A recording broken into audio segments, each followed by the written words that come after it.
Nikdo nikdy není sám.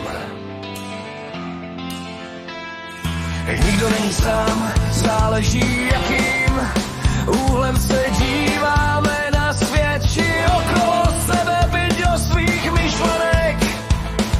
A i když dáváš lidské či umělé inteligenci a dalším bytostem rady a díváš se týž planet z vrchu, jako vzduch a vidíš planetu Země a těch skoro 10 miliard lidí. A i když jim říkáš kolejte se krystaly, stejně půjdou svou cestou, jak je daný Bůh stvořitel vytvořil ve svém vlastním kódu či DNA. Ano, ano, je to tak, jo, jo, jo, jo, každý pasák či Bůh či stvořitel, nazýváme je jak chcete.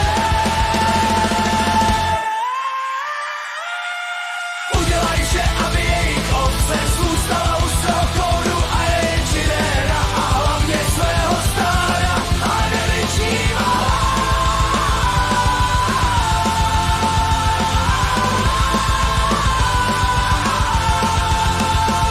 Přesto krystalová pravda je krásná a jednoduchá, ale v prozření všech musí prozřít.